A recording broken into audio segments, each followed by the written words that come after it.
नमस्ते साथियों, आपके अपने चैनल IAS वारियर्स में स्वागत करते हैं। सब एंडिंग BPSC प्रीलिम्स 2024 को लेकर हम लोग अपना टारगेट बैच चला रहे हैं फ्री ऑफ कॉस्ट में, जिस क्रम में मॉडर्न हिस्ट्री में हम लोग कई चैप्टर्स देख चुके हैं, जैसे कि 1857 की क्रांति, रिवोल्ट ऑफ 1857। इसके बाद से हमने किया था कि जनजातीय ट्राइब्स मूवमेंट, उसके बाद से भारत में किसान आंदोलन भारत और बिहार में, उसके बाद से एक चौथा चैप्टर आपको किया था मैंने भारत में आधुनिक भारत में प्रेस का विकास। आधुनिक भारत में प्रेस के विकास की भूमिका के साथ साथ आधुनिक भारत में शिक्षा का भी विकास काफ़ी संभव हुआ, जिसमें बहुत सारे संस्थाओं को, एजुकेशनल इंस्टीट्यूशन का स्थापना की गई। यहाँ से भी लगातार एग्ज़ाम में BPSC वाले प्रश्न पूछे जाते हैं। एक छोटा सा चैप्टर है, लेकिन ये बड़ा इंपॉर्टेंट चैप्टर है, इसको थोड़ा सा ध्यान से देखिएगा। जो भी नए होंगे चैनल को सब्सक्राइब करिएगा। हर तरह के वीडियो इस चैनल पर उपलब्ध है, आप जाके बिहार स्पेशल या फिर मॉडर्न हिस्ट्री के वीडियोस अपना चेक कर सकते हैं। ठीक है, चलिए सेशन को हम लोग स्टार्ट करते हैं।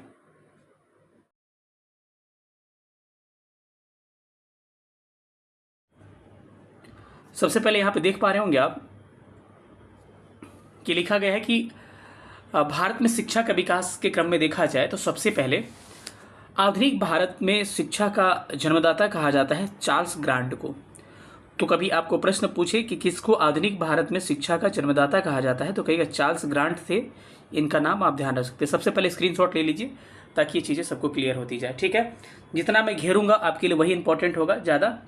ठीक है, उसके बाद से अगला पॉइंट है कि 1780 में वारेन हेस्टिंग्स ने कलकत्ता में एक मदरसा की स्थापना की। तो पूछा जाता है कि कलकत्ता में सबसे पहले प्रश्न पूछेगा कि मदरसा की स्थापना कब की, 1780 में, किसके कार्यकाल में हुआ, तो वारेन हेस्टिंग का कार्यकाल था, और कहाँ पर हुआ, कोलकाता में हुआ मदरसा की स्थापना। तो कितने सवाल बन सकते हैं, 3 तरह के सवाल। भारत में प्रथम मदरसा की स्थापना किसके कार्यकाल में, तो वारेन हेस्टिंग के कार्यकाल में किया गया। कब किया गया, 1780 में। कहाँ पर किया गया, कोलकाता में। ठीक है, वाराणसी में प्रथम संस्कृत विद्यालय खुला था। कहाँ पर भाई, वाराणसी में प्रथम संस्कृत विद्यालय खुला था। और किसने खोला था, तो जोनाथन डंकन ये थे, इन्होंने खोला था। कब, 1791 में। सारा प्रश्न पूछा गया है। तो पूछेगा कि बनारस में प्रथम संस्कृत विद्यालय जो था कब खुला था, 1791 में। किसके द्वारा, जोनाथन डंकन के द्वारा। ठीक है, और ये एक तरह का संस्कृत विद्यालय था।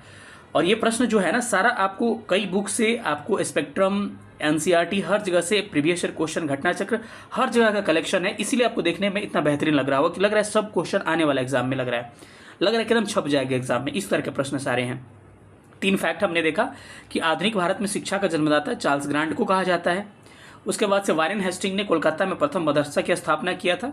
कब, 1780 में किया था। वाराणसी में प्रथम संस्कृत विद्यालय खोला गया था 1791 में। किसके द्वारा, जोनाथन डंकन के द्वारा। ये सारा फैक्ट एग्जाम में आया हुआ है।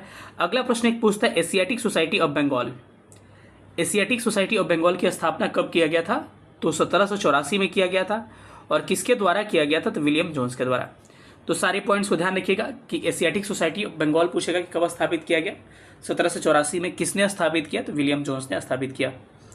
उसके बाद से हेयर और डफ मिलके हेयर और डफ के साथ मिलकर राजा राम मोहन राय ने 1817 में एक कोलकाता में हिंदू कॉलेज की स्थापना की। तो पूछता है प्रश्न क्या, कि कोलकाता में हिंदू कॉलेज की स्थापना कब किया गया। याद रखिए 1817 में किया गया। किसके सहयोग से, तो हेयर डफ के साथ मिलकर किसने किया, राजा राम मोहन राय ने किया था 1817 में। ध्यान रखिएगा। जो 3 फैक्ट किए हैं, तीनों फैक्ट को दोबारा देखते हैं। पहले बार पूछेगा कि एशियाटिक सोसाइटी ऑफ बंगाल की स्थापना कब की गई, 1784 में। उसके बाद से किसने किया भाई, विलियम जोन्स ने किया था। ठीक है, इसको ध्यान रखिएगा। फिर पूछेगा कि राजा राम मोहन राय ने कब हिंदू कॉलेज की स्थापना की, तो याद रखिए 1817 में किया था। किसके सहयोग से, हेयर और डफ 2 व्यक्ति थे, इसके सहयोग से इन्होंने स्थापना किया था। अच्छा, एक प्रश्न पूछता है कि भगवत गीता जो था, जो हमारा हिंदू धर्म का एक काफ़ी अच्छा ग्रंथ माना जाता है, गीता के उपदेश को माना जाता है। तो भारत में भगवत गीता जो था उसका इंग्लिश में ट्रांसलेट किया था किसने, ये प्रश्न पूछा जाता है। चार्ल्स विल्किंसन ने। चार्ल्स विल्किंस ने गीता को किस में, इंग्लिश में अनुवाद किया था। किसके कार्यकाल में किया गया, तो वारेन हेस्टिंग के काल में। वारेन हेस्टिंग के कार्यकाल में ही कोलकाता में मदरसा की स्थापना की 1780 में।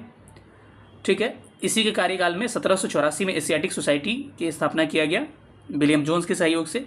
तो याद रखिएगा वारेन हेस्टिंग को। अब भगवत गीता का किसने किया भाई, चार्ल्स विल्किंस ने किया था। लेकिन कालिदास का एक रचना है अभिज्ञान शकुंतलम, तो पूछेगा कालिदास की जो रचना थी एक अभिज्ञान शकुंतलम, उसको इंग्लिश में किसने ट्रांसलेट किया गया? तो याद रखिएगा विलियम जोन्स के द्वारा। प्रश्न क्या पूछेगा कि अभिज्ञान शकुंतलम किसकी रचना है? तो कालिदास की। इसको इंग्लिश में प्रथम बार अनुवाद किसने किया? तो विलियम जोन्स ने किया था।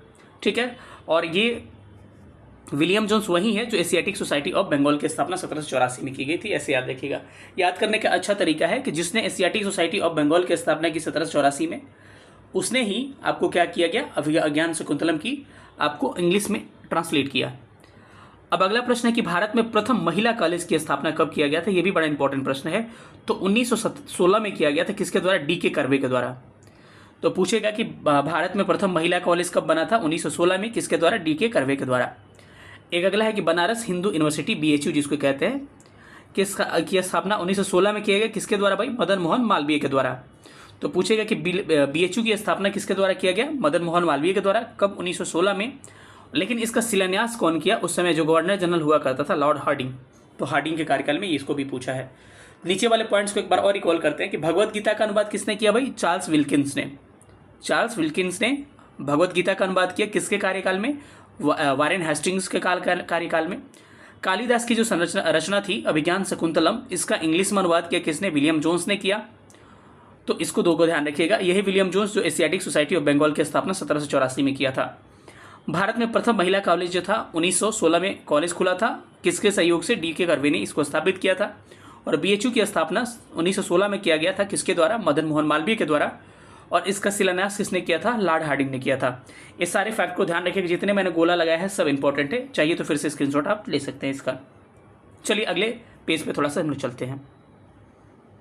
अगला पेज में कह रहा है कि शिक्षा के संबंधित और क्या क्या प्रावधान किए गए थे। देखिएगा, पहली बार शिक्षा के लिए 1 लाख रुपए प्रति वर्ष खर्च करने का प्रावधान किया गया चार्टर्ड एक्ट 1813 में।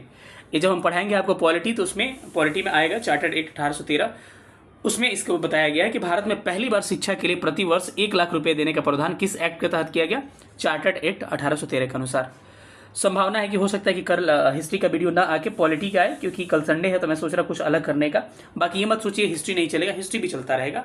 हो सकता है कि एक दिन कल गैप हो, ठीक है, क्योंकि पॉलिटी में भी कुछ करना चाह रहा हूँ। राष्ट्रीय शिक्षा परिषद जो था, जिसको इंग्लिश में नेशनल काउंसिल ऑफ एजुकेशन कहा जाता है, NCE कहा जाता है। तो NCE की स्थापना 15 अगस्त 1906 को की गई थी। तो यहाँ पे एक और बात है कि फिल्ट्रेशन ऑफ थ्योरी, जिसको कहा जाता है अधोमुखी निस्यंदन सिद्धांत, का संबंध किससे था? तो ये पूछता है शिक्षा के संबंध था। तो पूछेगा फिल्ट्रेशन थ्योरी का संबंध किससे था? शिक्षा से था। किसने दिया? मैकाले ने दिया। और इस थ्योरी में सुनिए क्या कहा था इन्होंने। अधोमुखी निस्यंदन सिद्धांत में, फिल्ट्रेशन थ्योरी में, मैकाले ने कहा था कि जो इंग्लिश शिक्षा है या फिर शिक्षा जो है ऊंचे वर्गों को देना चाहिए, और उससे छन के फिल्ट्रेट होकर कहाँ आएगा? नीचे वर्गों के साथ। हालांकि ये बहुत गलत था। केवल एजुकेशन का अधिकार ऊपर वाले वर्ग को ही नहीं है। नीचे वाले वर्ग जो शिक्षित होंगे वही क्या होंगे? समाज के विकास में अपने योगदान कर सकते हैं और निचले तबके से ऊपरी तबके में जा सकते हैं। मैकाले ने एक स्मरण पत्र जारी किया 1835 में, और उसी में क्या किया? उसी से भारत में आधुनिक शिक्षा की नींव पड़ी।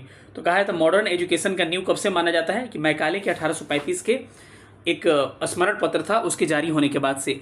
और मैकाले के निर्देशन पर ही विलियम बेंटिक ने 1828 से 1835 कार्यकाल था इसका, इन्होंने अंग्रेजी का शिक्षा का माध्यम बनाया। तो पूछा जाएगा कि किसके कार्यकाल में अंग्रेजी को शिक्षा का माध्यम बनाया गया? विलियम बेंटिक के कार्यकाल में। किसके निर्देशन पे? मैकाले के निर्देशन पे। और मैकाले स्मरण पत्र कब जारी किया गया? 1835 में। और तभी से आधुनिक भारत में शिक्षा का नींव माना जाता है। ठीक है, अब आते हैं फिर से ऊपर से एक बार देखते हैं कि प्रथम बार शिक्षा के लिए 1 लाख रुपया 1813 के एक्ट में। NCE की स्थापना, नेशनल काउंसिल ऑफ एजुकेशन की स्थापना 15 अगस्त 1906 को। फिल्ट्रेशन थ्योरी किसने दिया था? मैकाले ने दिया था। किसके संबंध था? शिक्षा से रिलेटेड था। और इसमें कहा था कि शिक्षा जो है उच्च वर्ग से नीचे वर्ग में ही छन के आएगी, इसीलिए एजुकेशन केवल ऊंचे वर्ग को देना चाहिए। और विलियम बेंटिक के कार्यकाल में शिक्षा के माध्यम को इंग्लिश बनाया गया। और किसके निर्देशन पर? मैकाले के निर्देशन पर, इसको ध्यान रखिएगा। इसके अलावा शिक्षा से संबंधित कुछ प्रमुख आयोग का गठन किया गया। उस आयोग से आपके एग्जाम में प्रश्न बनते हैं, तो इसीलिए उस आयोग को देख लेते हैं। आपको देखने से ही पता चल जाएगा इस आयोग से प्रश्न पूछा जाता है। तो सबसे पहले इन आयोगों को ध्यान रखिएगा। पहला प्रश्न क्या पूछेगा कि इस इस आयोग से रिलेटेड पूछेगा ये आयोग का संबंध किससे था, तो सारा में टिक करिएगा शिक्षा से संबंधित था।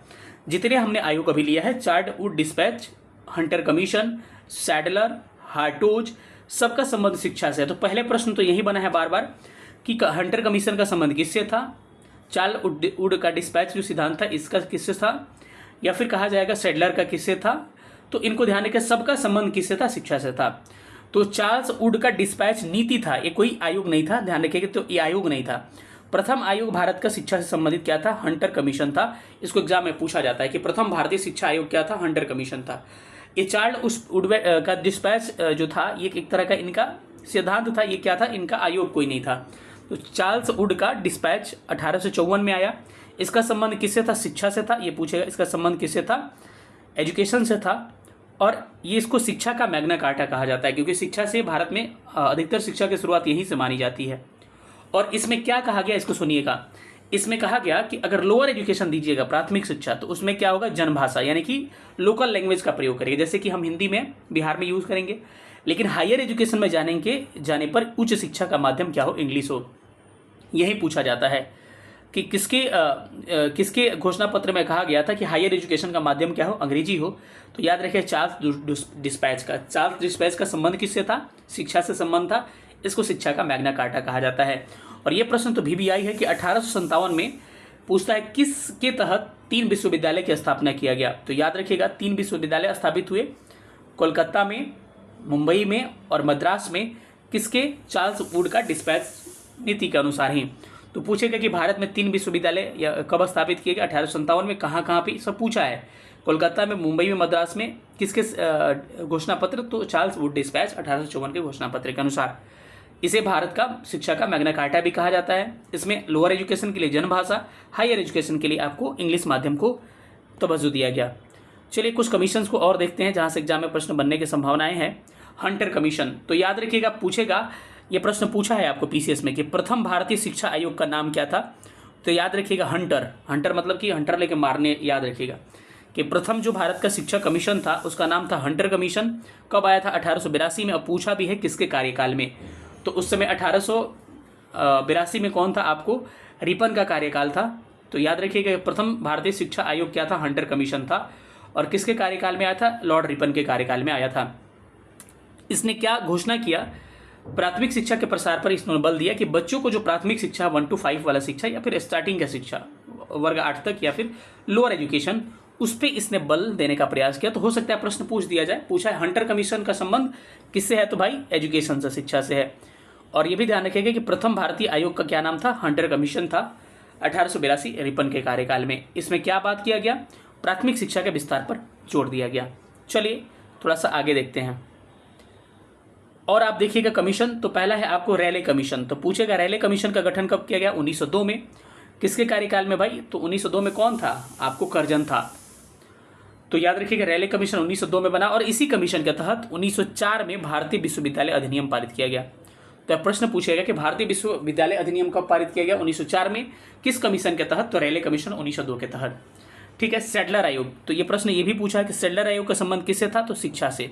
सबका पूछेगा कि संबंध किससे, सब शिक्षा से था। सैडलर आयोग का भी संबंध था शिक्षा से, 1917 में आया था। और सैडलर आयोग में कहा क्या गया था, सुनिएगा। इसने ये कहा था कि 12 वर्षीय स्कूली शिक्षा और माध्यमिक शिक्षा के बाद ही स्नातक या उचित शिक्षा का व्यवस्था किया जाए। कहने का मतलब कि स्टार्टिंग का जो 12th जो लोग करते हैं ना, इंटर तक, तो इंटर अच्छा से करने के बाद ही लोगों को क्या दिया जाए, हायर एजुकेशन दिया गया जाए। किसकी बात था, ये सैडलर आयोग का था। तो यानी कि मेन फोकस इसका किस पे था, हायर एजुकेशन पे। तो कभी पूछा जा सकता है कि किस आयोग का जो मेन उद्देश्य था आपको स्नातक शिक्षा पे था, ग्रेजुएशन पे। तो ध्यान रखिए सैडलर आयोग कब बना था, 1917 में बना था। हार्टोज कमीशन का गठन कब किया गया, 1929 में किया जाता है। और हार्टोज क्या कहता है, हटोज मतलब हट जाओ, कह रहा है कि सबको हायर एजुकेशन देने की आवश्यकता नहीं है। आप लगता है ना कि हम लोग की तरफ बीए कर ले, नहीं कहते बीए करके बकरी चरा रहे हैं, वही हाल है कि अभी बीए कर लिया, एमए कर लिया, पूछे तो कुछ आ ही नहीं रहा है। तो हार्टोज कमीशन कहा था, जैसे सैडलर आया तो सैड होके क्या कहा, सैडलर ने सैड होके कहा कि स्नातक की शिक्षा पर बल दिया जाए। लेकिन हार्टोज जब आया तो कहा कि उच्च शिक्षा उसी विद्यार्थी को प्रदान किया जाए जो कि प्रतिभाशाली हो, यानी जो ग्रेजुएशन के काबिल हो या फिर पीजी के काबिल हो, उसी को ये करवाया जाए। किसने कहा, हार्टोज ने। यानी कि हार्टोज ने हटा दिया सबको। ठीक है, वर्धा कमीशन 1937 में आया, किसने लाया? गांधी जी लाए थे। और इन्होंने कहा था वर्धा कमीशन में कि 7 से 14 वर्ष के जो विद्यार्थी होंगे ना, उनको निःशुल्क और अनिवार्य शिक्षा दी जाएगी। मतलब 7 से 14 साल तक एक भी पैसा नहीं लगेगा और शिक्षा सबको देना अनिवार्य होगा। और इन्होंने 7 वर्ष तक कहा था कि मातृभाषा में शिक्षा होगी, यानी कि मलयालम के क्षेत्र में है तो इनको मलयालम में दिया जाएगा, हिंदी क्षेत्र में तो हिंदी में दिया जाएगा। मतलब इनकी लोकल जो एजुकेशन होगी 7 वर्ष तक लोकल लैंग्वेज में दी जाएगी। और एक सार्जेंट कमीशन, बस याद रखिएगा किसका भी संबंध किससे था? शिक्षा से। कब आया था? 1944 में। एक बार ऊपर से रिकॉल कर लेते हैं। रेले कमीशन 1902 में आया था, करजन के कार्यकाल में। क्या कहा था? भारतीय विश्वविद्यालय अधिनियम पारित किया गया 1904 में, इसी के तहत। सैडलर आया था 1917 में, ये किस पे फोकस किया? स्नातक एजुकेशन पर फोकस किया। हार्टोज कब आया? हार्टोज आया 1929 में। इन्होंने कहा हार्टो केवल उचित विद्यार्थी को ही हम क्या करेंगे? हायर एजुकेशन देंगे। तो ये 3 आप एक साथ याद रखिएगा, 2 को एक साथ याद रखिएगा। वर्धा कमीशन, गांधी जी 7 से 14 वर्ष के विद्यार्थी को कहा कि अनिवार्य और निःशुल्क शिक्षा होगी और 7 साल तक अपनी लोकल लैंग्वेज में शिक्षा दी जाएगी। सार्जेंट आयोग का भी संबंध कहीं ना कहीं शिक्षा से था। अभी हाल ही में आप देखिएगा कि एक कमेटी का गठन किया गया है, न्यू एजुकेशन पॉलिसी। थोड़ा इस पर बात कर लेते हैं हम। वर्तमान में न्यू एजुकेशन पॉलिसी 2020 भारत में पारित किया गया है, जिसमें किसके कमेटी के अनुसार? के कस्तूरी रंगन कमेटी के सिफारिश पर इसको लाया गया है। और आप कमेंट करके बताइएगा कि इसका फॉर्मूला क्या है इस एजुकेशन का। 5+3+2 ऐसे करके है ना, तो आपको कमेंट करके हमको बताना है, क्योंकि आप टीचर हो, ठीक है, आप टीचर बनने वाले, आपको हम भावी शिक्षक मानते हैं, इसीलिए कभी कभी हम सर बोलते हैं आपको, क्योंकि आप लोग शिक्षक हो हमारे। तो यहाँ पर आप कमेंट करके हमको बताइए 5+4+3 की क्या है इसका फॉर्मूला। जो नया एजुकेशन पॉलिसी आया है, हमने बता दिया के कस्तूरी रंगन की सिफारिश पे इसको लाया गया था, ठीक है। और एक और कमेंट का जवाब दीजिएगा, प्रथम जो राज्य था न्यू एजुकेशन पॉलिसी लागू करने वाला, वो कौन था? ठीक है, चलिए स्टार्ट करते हैं क्वेश्चन के सीरीज को। आते हैं क्वेश्चन में, कुछ क्वेश्चन को करते हैं। चलिए, पहला प्रश्न आपको दिख रहा होगा कि भारत में अंग्रेजों ने प्रथम मदरसा का स्थापित किया था कब? तो ध्यान रखिएगा कि भारत में अंग्रेजों ने मदरसा का स्थापना कहाँ किया था? आपको कोलकाता में किया था। और उस मदरसा की स्थापना मैंने बताया आपको कि कब किया गया था? 1780 में किया गया था। कब भाई? 1780 में किया गया था, 1780 में। और किसके द्वारा किया गया था? आप ध्यान रखिएगा कि उस समय क्या था? वारेन हेस्टिंग गवर्नर जाना था इसके द्वारा, हेस्टिंग्स, ठीक है। तो इसको थोड़ा सा ध्यान रखिएगा। अगला प्रश्न कह रहा है कि एशियाटिक सोसाइटी ऑफ बंगाल की स्थापना कब की गई थी? तो एशियाटिक सोसाइटी ऑफ बंगाल की स्थापना किसने किया था, ये पूछा है। तो किसने किया था? विलियम जोन्स ने किया था। विलियम जोन्स ने क्या किया था? 1784 में एशियाटिक सोसाइटी ऑफ बंगाल की स्थापना की थी। विल्किंस का संबंध किससे भाई? चार्ल्स विल्किन का संबंध है आपको भगवत गीता का चार्ल्स विल्किन ने क्या किया था? भगवत गीता का इंग्लिश में क्या किया था? ट्रांसलेशन किया था। तो कभी प्रश्न पूछा जाए कि इंग्लिश में भगवत गीता का ट्रांसलेशन किसने किया था, तो चार्ल्स विल्किंस ने किया था। और ये भी प्रश्न पूछा जा सकता है कि कालिदास की जो रचना थी जिसका नाम क्या था? शकुंतलम या फिर अभिज्ञान शकुंतलम, उसकी किसने आपको इंग्लिश में ट्रांसलेट किया था? तो विलियम जोन्स जो था, एशियाटिक सोसाइटी की स्थापना जो किया था, इसी ने क्या किया था? अभिज्ञान शकुंतलम की इन्होंने इंग्लिश में ट्रांसलेट किया था। चलिए अगले प्रश्न पर आते हैं। वाराणसी में प्रथम संस्कृत विद्यालय स्थापना की गई थी। यहाँ छूटा हुआ है, कोई बात नहीं। कब किया गया था? तो वाराणसी में प्रथम संस्कृत विद्यालय जो स्थापित किया गया था, इसको ध्यान रख सकते हैं, किसके द्वारा किया गया था? जोनाथन डंकन के द्वारा किया गया था। कब किया गया था? 1791 में। तो पूछेगा कि बनारस में प्रथम संस्कृत विद्यालय की स्थापना कब किया गया था? 1791 में, ठीक है, जोनाथन डंकन के द्वारा।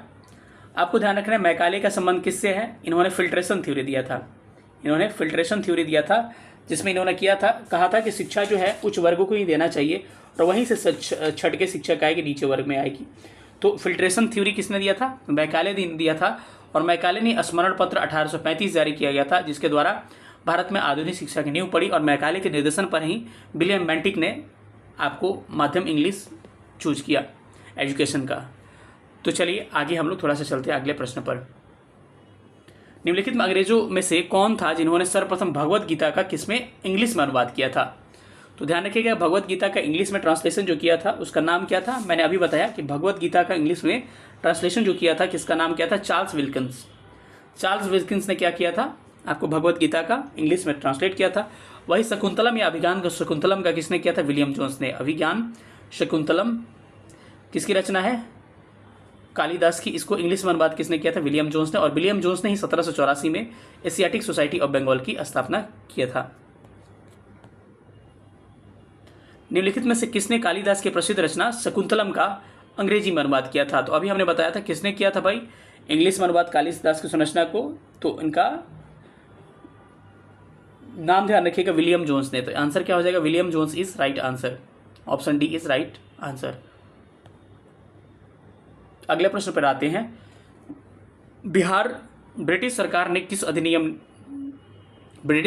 किस अधिनियम ने सबसे पहले शिक्षा के लिए 1 लाख रुपए देने का प्रावधान किया? तो मैंने बताया कि चार्टर एक्ट जो था 1813 में, इसी के तहत प्रति वर्ष शिक्षा के लिए 1 लाख रुपया देने का प्रावधान किया गया। बाकी जो एक्ट है सबके बारे में हम बाद में बात करेंगे, जो पॉलिटी पढ़ाएंगे। यहाँ पर चार्ल्स वुड डिस्पैच नीति का संबंध किससे था? एजुकेशन से था। और एजुकेशन के बारे में इन्होंने कहा था कि आपको चार्ल्स वुड डिस्पैच में इंग्लिश माध्यम बनाया गया एजुकेशन का। और उसके बाद 3 विश्वविद्यालय 1857 में स्थापित किए, कोलकाता, मद्रास और मुंबई में। ध्यान रखिएगा, इसको शिक्षा का मैग्ना कार्टा भी कहा जाता है। गुरु का आदेश पत्र निम्नलिखित में से किसने जारी किया? गुरु का आदेश पत्र, ये गलत है, मैंने इसका सुधार नहीं करा है। गुरु का आदेश पत्र नहीं है, चार्ल्स वुड। हम तो डर गए कि कहाँ से गुरु चला आ गया यहाँ पर। चार्ल्स वुड डिस्पैच, सुधार कर लीजिएगा। चार्ल्स वुड का आदेश पत्र निम्नलिखित में से किसने जारी किया? तो ध्यान रखिएगा कि इसका संबंध किससे था? आपको शिक्षा से। चार्ल्स वुड डिस्पैच कब आया था? 1854 में आया था। और इसका संबंध किससे था? शिक्षा से। तो लिखिएगा चार्ल्स वुड का आदेश पत्र निम्नलिखित में किससे संबंधित था? तो एजुकेशन से संबंधित था। 1854 में आया था। और इसी के तहत 1857 में आपको 3 विश्वविद्यालय स्थापित किए गए, कोलकाता, मद्रास और मुंबई में। और इसको शिक्षा का मैग्ना कार्टा कहा जाता है और इंग्लिश माध्यम में इसकी बात की गई। ठीक है, चलिए अगले प्रश्न पर आते हैं। National council of education NCE की स्थापना कब किया गया था? याद रखिएगा कि 15 अगस्त 1906 को नेशनल काउंसिल ऑफ एजुकेशन की स्थापना किया गया था, भारतीय शिक्षा परिषद जिसको कहा जाता है। शिक्षा में सुधार हेतु ब्रिटिश सरकार ने सैडलर विश्वविद्यालय आयोग की कब नियुक्ति की? तो मैंने बताया सैडलर की आयोग की नियुक्ति कब किया गया था? 1917 में किया गया था। और सैडलर के तहत ही कहा गया कि मुख्यतः किस पे फोकस करने की बात की गई? सैडलर में आपको हायर एजुकेशन पे फोकस करने की, स्नातक पे बात किया गया। ठीक है, तो इसको थोड़ा सा ध्यान रखिएगा। हाँ, ये बड़ा अच्छा प्रश्न है, थोड़ा सा हटके है। ये पूछा है आपको किस एग्जाम में, मैं बता दे रहा हूँ। 66वीं बीपीएससी का जो री एग्जाम हुआ था ना, उसमें पूछा था कि 1902 में लॉर्ड कर्जन ने 2 भारतीय सदस्यों को सम्मिलित करते हुए विश्वविद्यालय आयोग का गठन किया। और ये छपा गया है, गलती, इसका कोई मतलब नहीं है, गठन किया। तो 1902 में लॉर्ड कर्जन ने 2 भारतीय सदस्यों को सम्मिलित करने हेतु विश्वविद्यालय आयोग गठित किया। और आपको पता होगा कि 1904 में इसी के तहत क्या किया गया? 1904 में रैले कमीशन था ना, 1902 वाला। तो रैले कमीशन के तहत 1904 में आपको विश्वविद्यालय अधिनियम पारित किया गया और उसमें 2 भारतीय सदस्यों को शामिल किया गया। वो 2 भारतीय सदस्य का नाम आपको ध्यान रखना पड़ेगा, पीसीएस में पूछा गया है। इनका नाम था सैयद हुसैन बिलग्रामी और न्यायमूर्ति गुरुदास बनर्जी। तो आप याद रखिएगा कि 1902 में जो रैले कमीशन गठित किया गया था, जिसके तहत 1904 में भारतीय शिक्षा विश्वविद्यालय अधिनियम पारित किया गया, उसमें 2 भारतीयों को शामिल किया गया था। एक का नाम था सैयद हुसैन बिलग्रामी और दूसरे का नाम था न्यायमूर्ति गुरुदास बनर्जी। अच्छा, नंबरिंग इधर उधर हो गया है ना, 9 10, यहाँ 10 होगा, नंबरिंग इधर उधर हो गया, कोई बात। लॉर्ड मैकाले संबंधित है किससे भाई? लॉर्ड मैकाले का संबंध था किससे? आपको सेना में सुधार, अस्थायी बंदोबस्त, अंग्रेजी शिक्षा का संबंध था। क्योंकि मैकाले ने 1835 में घोषणा पत्र जारी किया गया था और तभी से भारत में आधुनिक एजुकेशन की नींव पड़ती है। और इसी के निर्देशन पे विलियम बेंटिक ने अंग्रेजी शिक्षा का माध्यम बनाया। ठीक है, तो ध्यान रखिएगा, मैकाले का संबंध शिक्षा से था, आधुनिक शिक्षा से। भारत की शैक्षणिक नीति में फिल्ट्रेशन थ्योरी की प्रतिपादक कौन था? मैंने बताया था कि फिल्ट्रेशन थ्योरी किसने दिया था? मैकाले ने। और इसी को कहा जाता है फिल्ट्रेशन थ्योरी। फिल्ट्रेशन थ्योरी के तहत कहा था कि शिक्षा जो है उच्च वर्गों को देना चाहिए और उच्च वर्ग से ही छन कर क्या आएगा, निचले वर्ग में आएगा एजुकेशन। तो फिल्ट्रेशन थ्योरी किसने दिया था? आपको मैकाले ने दिया था। इसको हिंदी में कहा जाता है अधोमुखी निस्यंदन सिद्धांत। चलिए आगे चलते हैं। भारत में आधुनिक शिक्षा प्रणाली की नींव कब से मानी जाती है? तो ध्यान रखिएगा कि 1835 के मैकाले घोषणा पत्र के बाद ही भारत में क्या मानी जाती है, आधुनिक शिक्षा की नींव मानी जाती है। 1882 में किस कमीशन का गठन किया गया था, हंटर कमीशन का, ध्यान रखिएगा। 1800 चार्टर एक्ट अधिनियम के तहत 1 लाख रुपये शिक्षा को प्रति वर्ष भारत में देने की बात की गई। चार्ल्स वुड डिस्पैच बार बार कहते हैं कि भारत में शिक्षा का मैग्ना कार्टा कहा जाता है, और इसके तहत भारत में 3 विश्वविद्यालय स्थापित किए गए 1857 में। कहाँ पर, कोलकाता, मुंबई और मद्रास में। चलिए अगले प्रश्न पर चलते हैं। किसके शासनकाल में भारत में अंग्रेजी शिक्षा का आरंभ किया गया, तो कौन था भाई, लॉर्ड विलियम बेंटिक, जिसका पूरा नाम क्या है, लॉर्ड विलियम कैवेंडिश बेंटिक। तो option A is right answer. ठीक है। डलहौजी का संबंध किससे था, ठीक है। हार्डिंग के समय क्या था भाई, हार्डिंग के समय 1916 में जो हमारा विश्वविद्यालय था जिसका क्या नाम था, आपको BHU का शिलान्यास किया गया हार्डिंग के द्वारा ही। डलहौजी का संबंध व्यापकगत सिद्धांत, हड़प नीति किसने चलाया था, व्यापकगत सिद्धांत किसने चलाया था भाई, हड़प नीति किसके द्वारा चलाई गई थी, डलहौजी के द्वारा। और ये किसी का अगर वंश नहीं होता है तो उसके पूरे संपत्ति को जब्त कर लेता था। भारत में प्रथम 3 विश्वविद्यालय कलकत्ता, मद्रास और मुंबई में कब स्थापित की गए भाई, 1857 में किस आयोग के तहत, चार्ल्स वुड डिस्पैच के तहत स्थापित किया गया था, कोलकाता, मुंबई और मद्रास में 1854 के एक्ट के तहत। ठीक है। निम्नलिखित कॉलेजों में से सर्वप्रथम किसकी स्थापना की गई, बड़ा अच्छा प्रश्न है, मैं इसी का इंतजार कर रहा था कि थोड़ा बढ़िया एक प्रश्न और मिले। तो सबसे पहले याद रखिए, हिंदू कॉलेज की स्थापना 1817 में की जाती है, किसके द्वारा, राजा राम मोहन राय के द्वारा। किसके सहयोग से, हेयर और डफ के सहयोग से। अगर वही बात करिएगा दिल्ली कॉलेज की, तो दिल्ली कॉलेज की स्थापना मानी जाती है 1824 में, और मेयो कॉलेज की स्थापना मानी जाती है किस कब, मेयो कॉलेज भी आपको स्थापित किया गया था 1875 में।